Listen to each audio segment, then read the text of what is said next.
pemerintahan ini menggunakan saliva pengelola SLM selaku pengasuh Pondok Pesantren Zainul Abidin, dan yang kami hormati Ustaz Abdul Aziz Wahab Al-Magid selaku Rektor Universitas Zainul Abidin, yang kami hormati Ustaz Haji Ainun MPD, yang kami hormati Ustaz Muhammad Iza, dan yang kami hormati Ustaz Abdul Baharudin. Saya di sini ingin menjelaskan tentang PPT dari artikel saya yang berjudul penggunaan aplikasi Canva dalam meningkatkan efektivitas pembelajaran di SMP Negeri 2 Kediri Situbondo. Di sini saya melatar belakangi pembelajaran PAI di SMP Negeri 2 Kediri Situbondo masih menghadapi beberapa kendala. Yang pertama, rendahnya minat belajar siswa. Yang kedua, metode pembelajaran yang monoton dan kurangnya media pembelajaran yang inovatif. Jadi di SMP Negeri 2 Kediri Situbondo ini di sini kurangnya minat belajar siswa, apalagi pelajaran PAI yang mana gurunya hanya menggunakan metode ceramah saja dan fokus kepada buku teks PAI. Seiring dengan perkembangan teknologi digital, ini membuka peluang untuk menciptakan pembelajaran yang lebih menarik dan efektif, yaitu seperti salah satu contohnya memakai media Canva, yang mana media Canva di sini adalah aplikasi yang memungkinkan guru untuk menyajikan materi ajar secara visual, menarik dan interaktif. Dengan demikian, penggunaan Canva dapat menjadi solusi untuk menciptakan pembelajaran PAI yang lebih menarik, menyenangkan dan efektif dalam meningkatkan minat belajar siswa.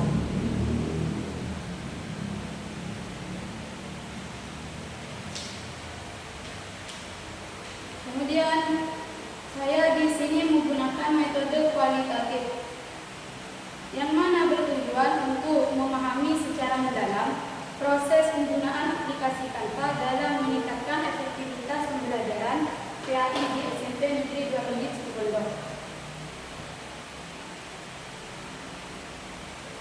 Dan di sini saya bersubjek kepada guru PAI yang mana selaku, karena yang secara langsung menggunakan aplikasi Canva dalam proses pembelajaran. Kemudian kepada kepala sekolah yang mana sebagai pihak yang mengetahui kebijakan dan mendukung inovasi pembelajaran di sekolah, dan kepada siswa SMP Negeri 2 Kediri sebagai penerima langsung pembelajaran dari menggunakan metode Canva.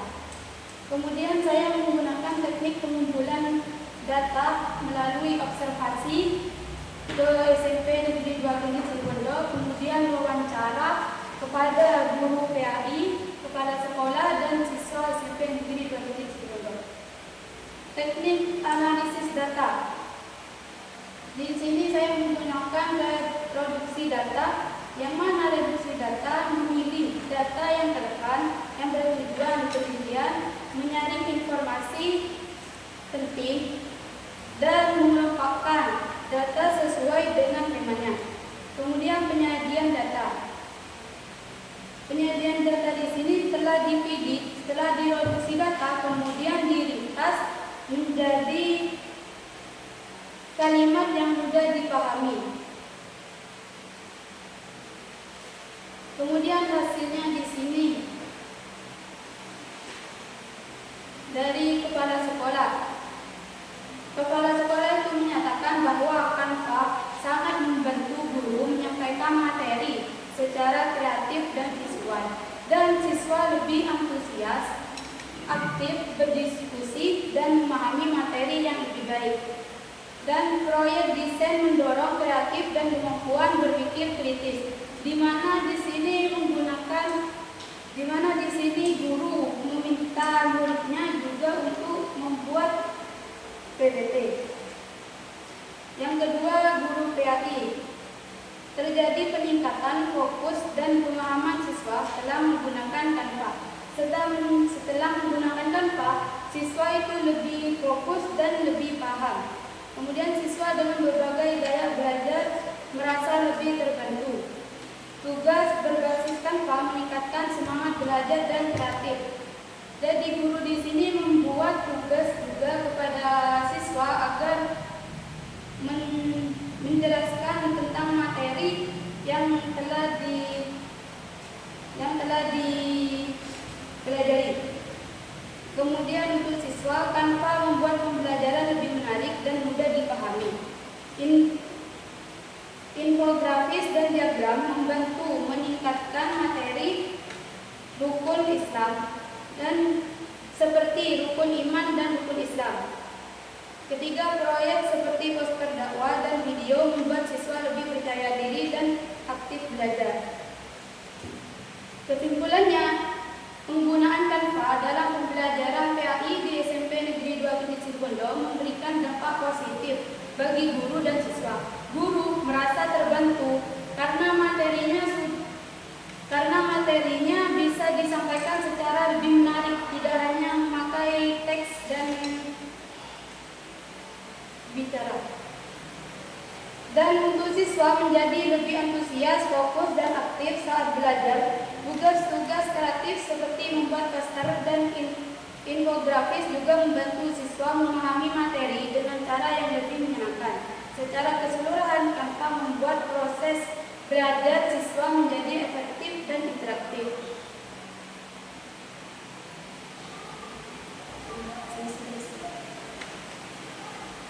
Ya, terima kasih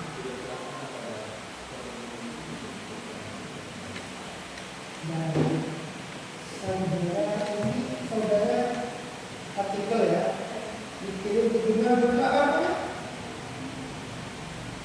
jurnal Di mana ya? Al-Quran di mana? Jurnal di mana?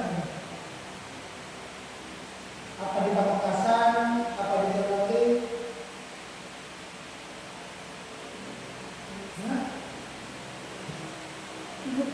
Habis.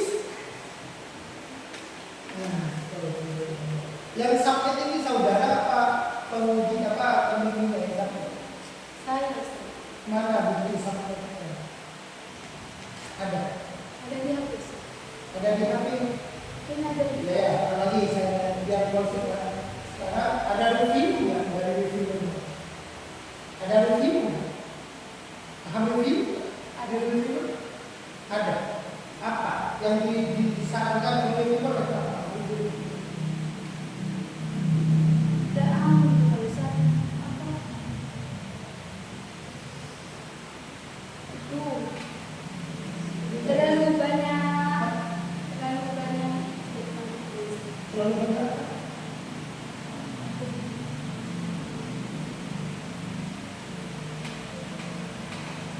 terlalu banyak. Hah? Sama itu lagi Ustaz, cuma disuruh nama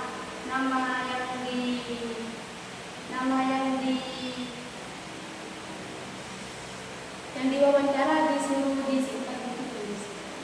Mestinya itu dilakukan ya. Jadi kalau usaha ini lampirkan bukti submitnya, lampirkan reviewnya dari sana dan apa jawaban kamu dari review itu harus ada. Sekarang saya baru mau masuk. Ini penelitian kualitatif. Dalam penelitian kualitatif kita mengenal yang namanya pengecekan keabsahan data. Iya. Punya saudara diceknya data ini absah atau tidak dari saudara kumpulkan. Gimana cara saudara menjawab data yang saudara kumpul itu besar atau tidak ini?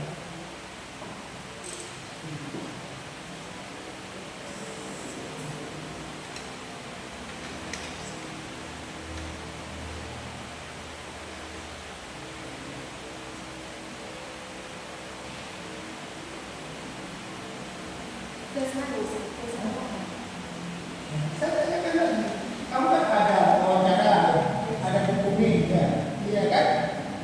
Dan saya bukan, kamu observasi. Jadi kan wawancara kamu peroleh data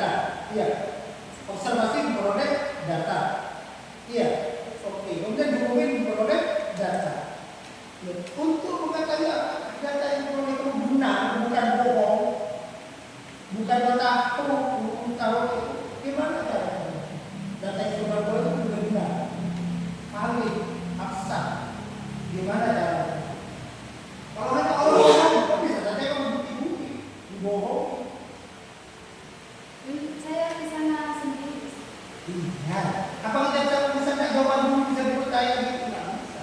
Itu ada metodenya untuk menilai apakah badannya besar atau tidak. Dalam urusan politik ada caranya. Gimana caranya?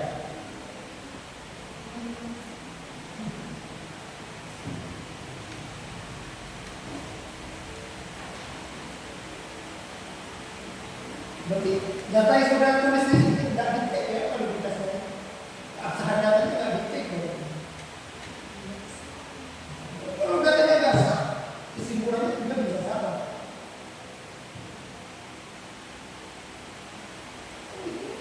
Jadi kalau misalnya data saudara ini misalkan ya dari kepala sekolah satu, gitu kan? Kamu tanya guru PI ada berapa yang sekolah tertentu? Guru PI hanya satu, hanya satu.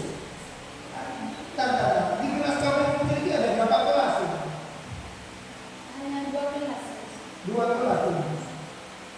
Jadi grupnya hanya satu. Jadi sekolah tak bantu banyak.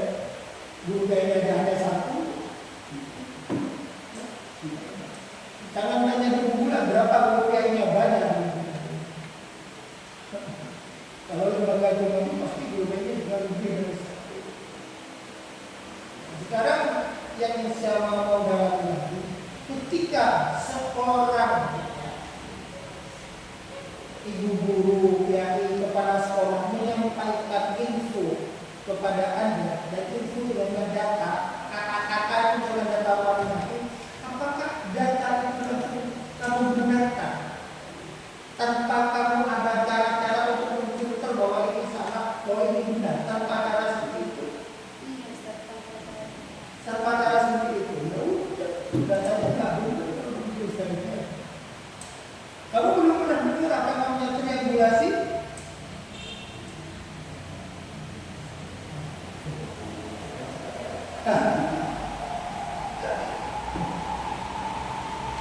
Ya itulah kan. Itu sejarawan berapa triangulasi? Unitoda. Oh kamu nulis unitoda ini. Jadi pertanyaan siapa yang buat ini? Jadi di artikelnya ada triangulasi untuk mencari data, tapi kamu malah merasa bilang nggak ada ya apa? Buat sendiri. Terkadang siswa, terkadang kemudian yang berjalan besar. Kalau ini mesti data dulu, itu mesti data. Kalau tanya udah salah, ya tidak harusnya buat kesimpulannya benar. Kalau nggak salah, pasti kesimpulannya benar. Maka salah. Oke, kamu sudah baca buku penelitian tadi karya siapa? Buku penelitian tadi yang sudah baca karya siapa?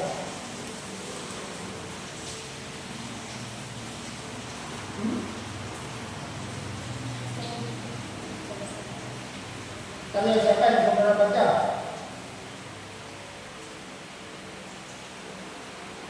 Malah penelitian kualitatif itu nggak baca buku kualitatif ya, sama juga bohong gitu.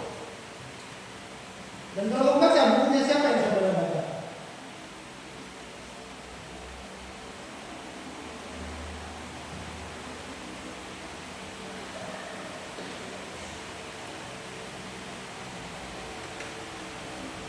Tidak tahu juga. Tidak baca berarti bukunya ya.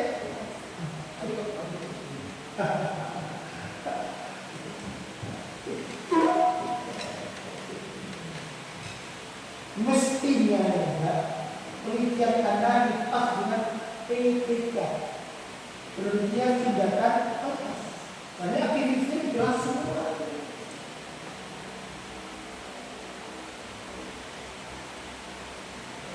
Saya mau tanya, tidak gampang loh, Pak, apalagi di kelas apa SMP, tidak gampang. Anak SMP bikin gampang loh. Yang saya mau tanya, gurunya ini langsung dulu atau gurunya ngajarkan Eva dulu?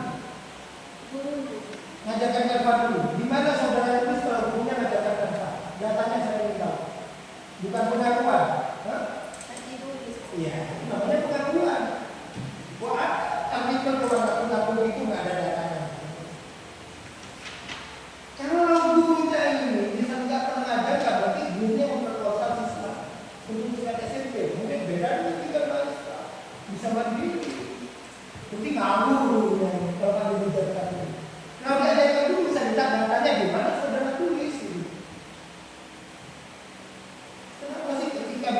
isi data, semua datanya sudah ada.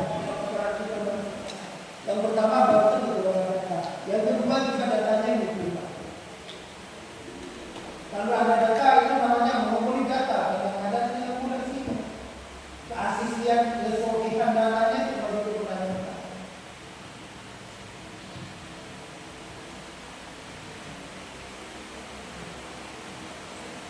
Apa yang saudara sampaikan ketika sampai komentar seperti ini? Anda boleh memberikan tanggapan kepada saya ketika saya mengomentari data-data Anda yang tidak lengkap ini. Hah? Yang memang tidak lengkap. Sudah, saya kembali kepada ketua sidang. Saya sudah baca semuanya, pertanyaannya Ayo sudah ada jawabannya. Ini kemudian halaman 136 terkait ini juga masalah regulasi. Sehingga kemudian saya juga bingung menanyakan sesuatu yang sebenarnya ada padahal tidak bisa menjawab. Penguasaan. Nah, penguasaan. Makanya kemudian menimbulkan persepsi bahwa sebenarnya yang membuat ini Anda orang lain. Itu persepsi. Jadi kalau saya sih seperti itu. Banyak mahasiswa pas kemudian dengan gaya terakhir itu saya tidak tahu padahal datanya ada. Tidak apa-apa kalau sampai menjawab. Tidak apa-apa kami ini bukan tidak memiliki. Kalau kami bertanya kemudian data kami juga tidak punya data, silakan dikritik. Ada apa Pak jawabannya itu ketika Anda berasumsi seperti itu, coba lihat jalan ini. Karena kami bertanya seperti itu, data di dalamnya ada dan Anda mengatakan tidak ada, itu yang menimbulkan pertanyaan orang ini Pak. Karena dari awal saya baca, kalau saya sih lebih ke arah sana. Jadi kalau soalnya di sana, jawabannya nanti mungkin habis dengan apa yang ditanyakan Pak. Mungkin ini saja masih kalau ada pertanyaan saya. Gimana Pak Bagus? Ya, ketika berawal dari sebuah keinginan, dari keinginan, sudah saya memastikan di sini kalau siapa saja yang digunakan.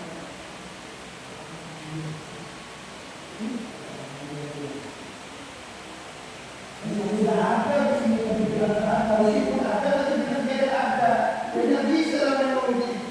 Mungkin tidak ada, tapi tidak ada.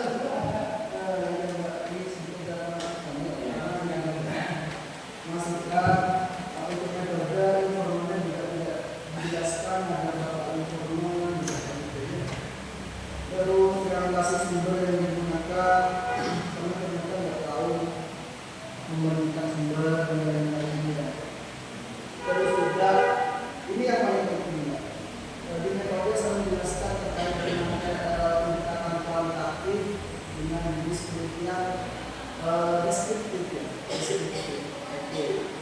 Tapi dalam pembahasan analisis itu menggunakan teori-teori yang ada Vygotsky, ada Piaget,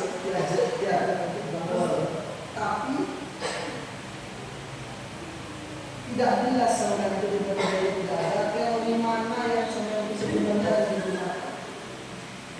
Berarti harusnya itu di metode sudah dijelaskan tentang teori dan teori yang digunakan dan juga analisisnya juga harus berfokus mana yang sesuai dengan penelitiannya sama. Misalnya Piaget itu kan teori konstruktivisme yang membangun sesuatu dalam proses pembelajaran itu membangun pengetahuannya sendiri. Itu teori Piaget. Terus Vygotsky, di situ ada CBT ya kalau nggak salah. Jadi di situ juga kan teori yang lain. Jadi dalam pembahasan fokus pada teori yang digunakan. Makanya kalau dibawa analisisnya karena di situ ternyata bilang deskriptif, maka jangan deskriptif. Ya. Analisisnya di sini karena sudah ada teori, tapi fokus pada teori mana yang saya gunakan ketika melakukan penelitian. Kalau Piaget tetap berarti fokus pada Piaget itu sesuai, artinya sesuai mendukung teorinya Piaget atau tidak adanya tanpa ini misalnya memberikan varian-varian baru enggak